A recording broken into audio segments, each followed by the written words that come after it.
உன்மடியில் நான் உறங்க கண்ணீரண்டும் தான் மயங்க என்ன தவம் செய்தேனோ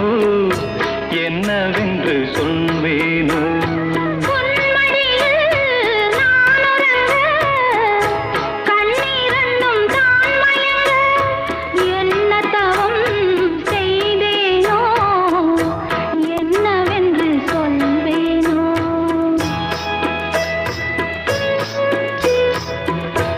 ஏழ் பிறப்பும் இணைந்திருக்கும்